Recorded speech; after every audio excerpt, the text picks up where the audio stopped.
전부 성숙하게 이뤄가는 분들만 계십니다. 오늘 찬양이 얼마나 힘이 있고 내려온지 말씀의 절로 힘이 날 것 같습니다. 희망이라고 하는 단상에 보니까 얼음장 밑에서도 고기는 헤엄을 치고 눈보라 속에서도 매화는 꽃나무를 키우며 절망 속에서도 삶의 끈기는 희망을 찾고 사망의 고통 속에서도 인간은 오아시스의 그늘을 찾는다. 눈 덮인 겨울의 밭고랑 속에서도 보리는 뿌리를 뻗고 마늘은 빙점에서도 그 매운맛 향기를 지닌다.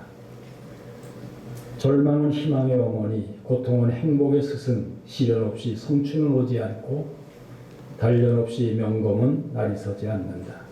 꿈꾸는 자여 어둠 속에서 멀리 반짝이는 별빛을 따라 긴 고행길 멈추지 마라. 인생 항로 파도는 높고 폭풍은 몰아쳐 배는 흔들려도 한 곱이 지나면 구름 뒤 태양은 다시 뜨고 고요한 뱃길 순항의 내일이 꼭 찾아온다. 우리가 인생을 살아오는 동안 이런저런 풍랑을 참 많이 겪었습니다.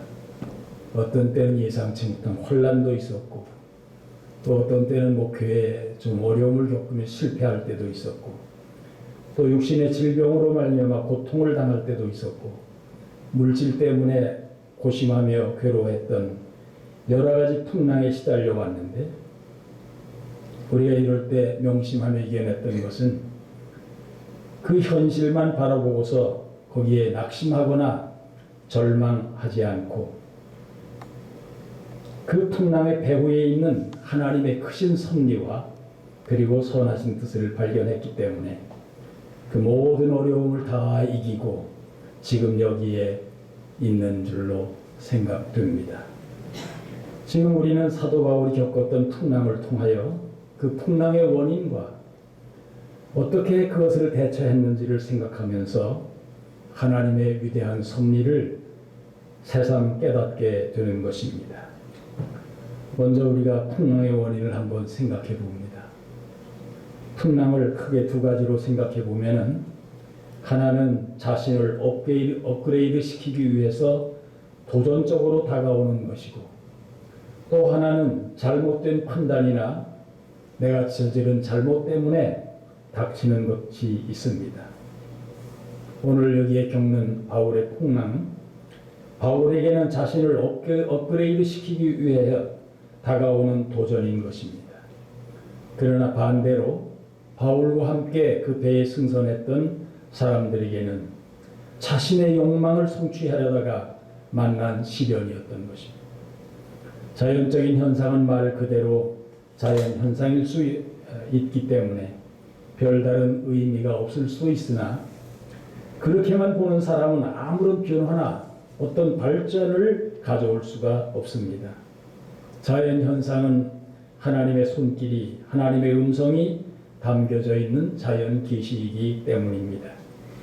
인생의 풍랑도 마찬가지로 그냥 닥친 일 같지만 우리가 신앙의 눈으로 보면 거기에는 신앙적인 원인이 있습니다. 무엇인가 신앙적인 원인 때문에 풍랑이 닥친 것이고 그 풍랑으로 무언가를 깨닫게 하시려고 하는 하나님의 의도가 담겨 있는 것입니다. 오늘 풍랑의 원인이 무엇입니까? 하나님의 말씀을 무시했기 때문에 일어난 것입니다. 사도 바울은 죄수의 몸으로 끌려가는 사람인데 그러면서도 이번 항해에 큰 어려움이 있을 것이라는 사실을 예견하고 있었습니다.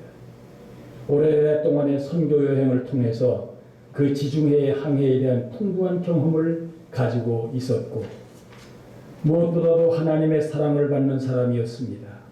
그래서 성령의 감동에 의해서 이번 항해에 큰 어려움이 있을 것이라는 사실을 예견하고 사람들에게 항해를 만류한 것이 오늘 10절 말씀에 이렇게 말씀합니다. 여러분이여 내가 보니 이번 행선이 하물과 배만 아니라 우리 생명에도 타격과 많은 손해가 있으리라고 통고했습니다. 그런데 그럼에도 불구하고 이 배의 통솔권을 가지고 있는 백부장은 사도 바울의 말을 듣지 아니하고 선장과 선주의 말을 믿고 항해를 하게 된 것입니다. 그래서 11절 말씀에 백부장이 선장과 선주의 말을 바울의 말보다 더 믿더라 그랬습니다.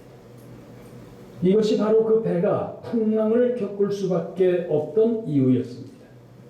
선주는 이해타산 때문에 물질을 앞세우는 사람이었기 때문에 배를 항구에 정박해 놓은 채 돈을 낭비하는 것보다는 목적지를 향해서 빨리 항해하고 싶은 것이 분명했습니다. 그런데 그 결과는 심한 풍랑을 겪게 되는 것입니다. 하나님의 말씀보다도 인간적인 견문과 지식과 물질을 앞세우게 될 때는 이런 시련과 고난을 겪게 된다 하는 것을 우리는 결론으로 알고 있습니다. 그럴 때 인생 항로에서 배가 파산할 수밖에 없음을 깨닫습니다.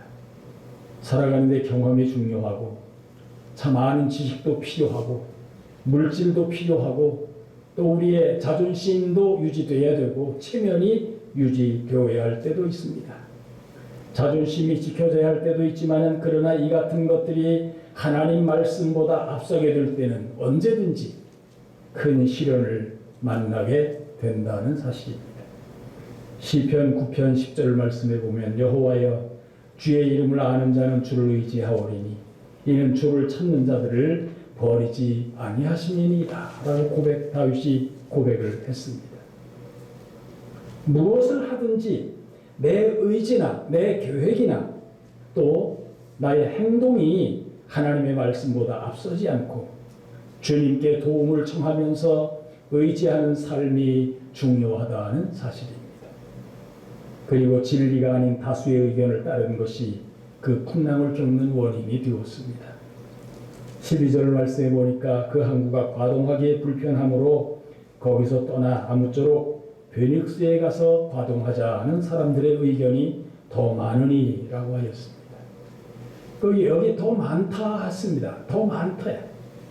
백부장은 다수의 의견 때문에 항해를 결정할 수밖에 없었습니다.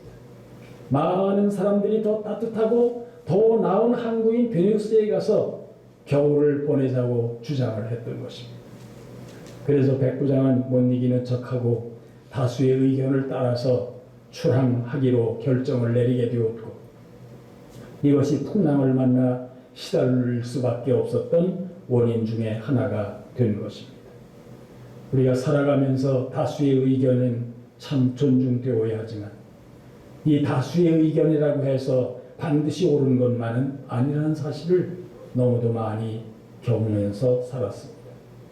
자기 이기주의가 팽배해져서 다른 사람에게 피해가 되건 말건 그게 비진리이건 말건 나만 그리고 우리만 편하면 된다는 생각으로 옳지 못한 일을 보란듯이 행하는 사람들이 되어간다는 것이 너무도 안타깝습니다. 다수의 뜻이라면서 죄를 행하는 세상이 바로 우리가 살고 있는 세상입니다. 데살로니가전서 2장 4절 말씀에서 사도 바울은 오직 하나님의 옳게 여기심을 입어 복음 전할 부탁을 받았으니 우리가 이와 같이 말하면 사람을 기쁘게 하려 함이 아니요 오직 우리 마음을 감찰하시는 하나님을 기쁘시게 하려 함이라고 고백합니다.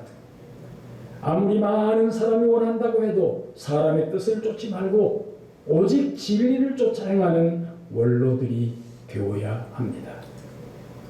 그리고 눈에 보이는 대로 판단한 것입니다. 13절에 보니까 남풍이 순하게 불매 저희가 득의한 줄 알고 닻을 감아 그레데 해변을 가까이 하고 행선하더니 그랬습니다. 배가 출항하자 남풍이 순하게 불었고 출항은 성공적이었습니다만 그러나 그것은 일시적인 것뿐이었습니다. 순하게 부는 남풍은 저들의 안전을 지켜주지 못했습니다. 순풍은 오히려 큰 풍랑으로 인도하는 하나의 미끼에 불과했습니다.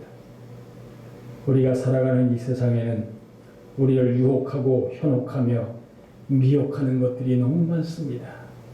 그럴듯하게 포장한 것들이 너무 많습니다. 처음에는 아름답게 성공한 것처럼 보이게 하고 좋은 곳으로 인도하는 것 같지만 나중엔 그것이 풍랑이 되고 올무가 되어서 괴롭게 만드는 것들이 얼마나 많습니까? 결국에는 믿음에서 떠나게 만들기까지 하는 것입니다.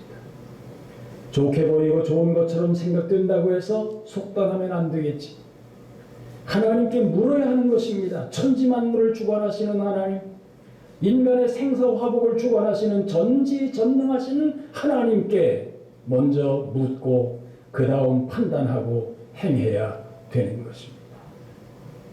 그래야 실수가 없고 실패가 없고 풍랑을 겪지 않게 되는 것입니다. 그러면 이 풍랑을 만났을 때 어떻게 했습니까? 어떻게 해야 됩니까? 배에 타고 있던 사람들은 모두가 심한 풍랑을 겪고 있는데 해와 달과 별이 보이지 않는 그런 캄캄한 상황 속에서 먹지도 마시지도 못하고 그저 불안하게 떨고 있는 것입니다. 그런 중에 바울의 모습은 더욱더 비참하고 어려운 것은 죄수의 몸이었기 때문에 밧줄로 묶여 있거나 아니면 쇠고랑을 족쇄와 수갑이 발목과 손목에 채워져 있었을 것입니다. 그러나 바울은 그것 때문에 절망하지 않고 그 어려운 상황에서 전혀 두려워하거나 불안하지 않고 태연히 일어났습니다. 반면 나머지 275명은 모두가 죽음의 절망 가운데 몸부림을 치고 있었습니다. 이런 차이는 어떤 연고입니까? 어떻게 이런 차이가 납니까? 275명은 일고 있는 풍랑만 바라보고 그것 때문에 불안해하고 있었습니다. 그리고 그 풍랑을 인간적인 방법으로 극복해 보려고 헛된 노력을 기울였던 것입니다. 배의 짐들을 다 바다에 버리고 심지어는 배의 기구까지 다 버립니다. 그렇게 하면 헤어나는 데 도움이 될 줄로 알았습니다마는 그러나 아무런 소용이 없는 일들이었습니다. 한 가지 방법이 실패할 때마다 삶의 여망은 점점 사라졌고 더욱 커져만 가는 절망 가운데서 몸부림만 치게 되는 것입니다. 그러나 바울은 달랐습니다. 그는 풍랑을 바라보지 않았고 파도 소리에 바람 소리 몰아치는 풍랑 소리에 조금도 귀를 기울이지 않았습니다. 오늘 24절 말씀대로 바울아 두려워 말라 내가 가이사 앞에 서야 하겠고 또 여호와께서 너와 함께 행선하는 자를 다 내게 주셨다 하였으니 였습니다. 극심한 고난 가운데서도 세미한 하나님의 음성에 귀를 기울였다는 것입니다. 눈을 들어 그 파도만 바라보지 아니하고 조용함 가운데 하나님의 세미한 음성을 듣기에 들었습니다. 눈을 들어 하나님을 바라보는 것입니다. 뿐만 아니라 25절 말씀에 보니까 그러므로 여러분이 안심하라. 나는 내게 말씀하신 그대로 되리라 하고 하나님을 믿노라 하고 고백합니다. 죽음과 삶의 기로에서 오직 하나님만을 믿고 의지했습니다. 죽음과 삶의 기로에서 오직 하나님을 믿고 의지한 것이 바로 이런 세미한 음성을 들을 수 있는 신앙의 역사였습니다. 우리가 어떤 환경에 있느냐 하는 것도 매우 중요하지만 그보다 그 환경에서 누구를 의지하고 무엇을 바라보느냐 하는 것이 더욱 중요합니다. 이 코로나19라고 하는 코로나 전염이 굉장히 우리들을 불안하게 합니다. 참 괴롭게 합니다. 어처구니 없는 일들이 일어나고 있습니다. 어떤 똑똑한 목사님은 이 코로나19는 제2의 이제 현대의 종교개혁이라는 말을 했습니다. 비대면 예배가 종교개혁이라는 거예요. 어떻게 잘못 생각하면은 그럼 앞으로 교회는 필요 없다는 거다. 비대면 예배 드리면 되는데 굳이 교회에 가서 그렇게 모여가지고 할 게 뭐예요. 그러나 그분이 목회 현장에 있을 때는 철저하게 모여서 예배 드리는 것이 산 예배다 그랬습니다. 그걸 아주 철저하게 주장했던 분인데 지금 그렇게 이런 상황이 오니까 이런 말을 하면 어떤 의미에서 했는지 제가 직접 들은 게 아니니까 잘 모르겠는데 하여튼 방송에서 들었어요. 아주 똑똑한 목사님인데 왜 이런 때에 그런 얘기를 할까? 그런 안타까움이 있습니다. 하여튼 사람들을 이상하게 만들었어요. 이런 환난, 이런 시련, 이런 그 코로나의 전염에서 우리가 어떻게 하면 헤어날 수 있겠습니까? 세상에 속한 사람들은 그것만 바라보고 세상의 풍랑만 바라보기 때문에 절망할 수밖에 없고, 세상의 환경만을 바라보기 때문에 그 환경이 어려워지면 낙심할 수밖에 없습니다. 그러나 우리 하나님께 속한 사람은, 하나님을 믿는 사람은 아무리 극심한 시험과 환난이 있다 하더라도 좌절하지 않습니다. 힘들다고 해서, 어렵다고 해서 절대로 쉽게 버리거나 포기하지 않습니다. 하나님을 믿고 바라보고 의지하기 때문입니다. 우리의 삶의 자녀들의 문제가 있습니다. 인간관계에 이런저런 문제들이 있습니다. 지금 환경 때문에 굉장히 사람들이 갈등이 생기고 서로 마음이 나뉘고 그럽니다. 이론이 틀려요.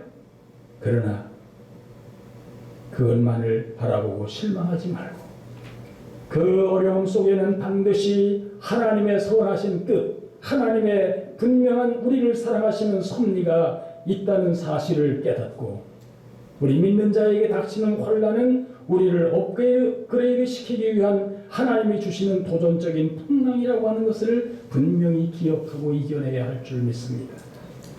하나님의 귀하신 섭리와 하나님의 계획하심이 있음을 알고 하나님을 바라보아야 합니다.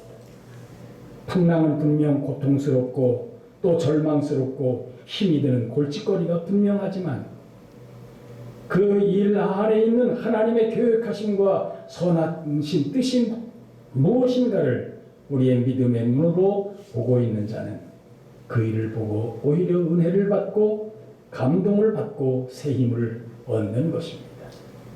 거기에 하나님이 나를 사랑하셔서 주시는 가지가지 은혜들이 들어있음을 잘 알기 때문입니다. 민수기 6장 24절로 26절에 보면, 여호와는 내게 복을 주시고 너를 지키시기를 원하며, 여호와는 그 얼굴을 내게 비추사 은혜 베푸시기를 원하며, 여호와는 그 얼굴을 내게로 향하여 드사 평강 주시기를 원하노라. 하나님은 언제나 우리에게 좋은 것 주시기를 원하시는 분이십니다. 현재의 현실이 어렵고 힘들어도 그 어려움을 원망하지 않고 오히려 그 어려움을 통해서 하나님을 가까이 찾으면, 하나님은 우리의 환경을 180도로 반드시 변화시켜 주심을 믿고 체험하며 살아왔듯이, 우리의 남은 생도 그런 희망 속에 강건하게 살 수 있어야 하겠습니다. 탕자가 그러지 않았습니까? 현실적인 것, 우선 좋은 것, 눈에 보이는 것, 그것만 생각하고 아버지로부터 받아서 가지고 나아갔던 모든 것을 다 하게 될 줄 알았지만은 결국에는 거지가 되어 돌아옵니다. 그러나 그는 다행하게도 자기 아버지를 원망하지 않았습니다. 내가 철없이 한 행동을 아버지가 말렸어야 하는 것 아니에요. 내가 철없을 때 그랬다 하더라도 아버지는 그것을 깨우치시고 말렸어야 하는 것 아닙니까? 하고 항의하지 않았습니다. 이렇게 적반하장식으로 원망하지 않고 자기 잘못을 분명히 깨닫고, 내가 살 길은 아버지 품밖에 없다. 내가 살 길은 아버지 집밖에 없다. 그래서 아버지께로 돌아와 옛 영광을 되찾는 은혜를 입게 된 것이 아닙니까? 어려운 때에, 힘들고 불편할 때에 우리는 이 하나님이 계시다는 확신을 가지고 더욱 우리의 삶을 앞으로 나아가야 될 것입니다. 어떠한 경우에도 하나님을 찾은 결과를 오늘 우리는 고백하며 사노라면, 어려운 풍랑이 변하여 기쁨이 되고 화가 복이 되는 역사를 체험하게 될 줄로 믿습니다. 결국 하나님을 찾고 하나님을 높였던 바울 때문에 집어 삼킬 듯 다가오는 유라굴로라고 하는 풍랑 속에서 모두가 구원을 얻었습니다.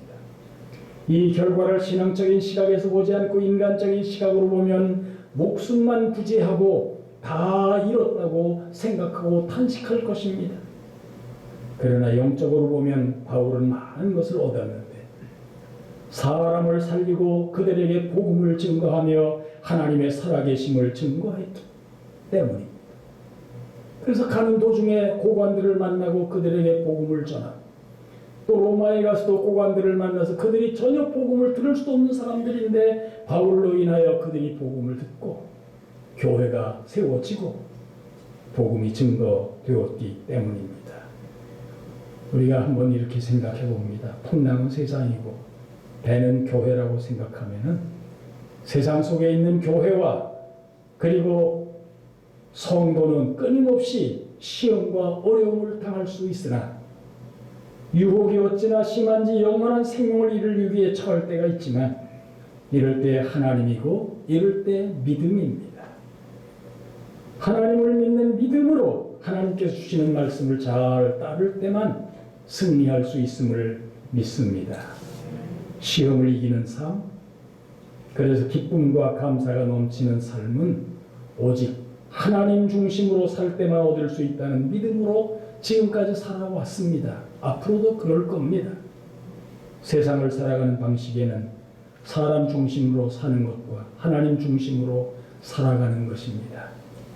사람 중심으로 사는 것은 실패의 길이지만 하나님 중심은 성공과 축복의 길이었다고 우리는 늘 고백하고 살아갑니다. 과정은 어떠할지 모르겠습니다만 결과는 실패와 성공으로 명확하게 나누어졌습니다. 사람들은 예외 없이 둘 중 한 방식으로 살아가는데 바울은 성공의 길을 하나님 중심으로 길을 갔습니다. 이 풍랑이 주는 하나님의 섭리가 무엇인가 하는 것을 분명히 우리에게 남겨주었습니다. 그래서 그의 삶에는 비록 주를 위한 고난이 끊이지 않았지만 그럼에도 불구하고 고난 중에도 하나님의 영광을 드러내면서 기쁨으로 넘치고 감사와 감격으로 살다가 주님께로 간 산 표본이 되었습니다. 오늘 풍랑 속에서의 바울의 모습이 우리들의 모습이기를 원합니다. 우리의 삶에서 시시때때로 찾아오는 여러 가지 풍랑 안에서도 하나님의 영광을 나타내는 삶을 살아갑니다. 풍랑을 믿음을 업그레이드 시키는 기회로 삼으시고 인생을 하나님의 축복으로 채우는 기회로 삼는 우리 원로 목사님들, 사모님들의 삶의 아름다운 빛이 드러나리라는 것이 우리의 희망입니다. 언제나 저희들은 나약하지만 강건케 하시는 하나님 아버지, 오늘도 함께 모여 예배를 통하여 말씀을 통하여 귀한 진리를 터득하게 해주신 것 감사합니다. 우리가 다 믿고 있고 알고 있는 사실이지만 때때로 급한 일이 닥치면은 힘들어하고 어려워할 수밖에 없고 그것만 바라보고 싸움할 때가 밖에 없으나 하나님을 바라보고 위로의 힘을 얻고 능력을 힘입어 모든 시련 고난 어려움을 다 이겨내고 풍랑을 잔잔케 하시는 하나님의 섭리를 바라보며 소망 가운데 살아가는 저희들의 남은 삶이 되게 하여 주옵소서. 예수님 이름으로 기도드리옵나이다. 아멘.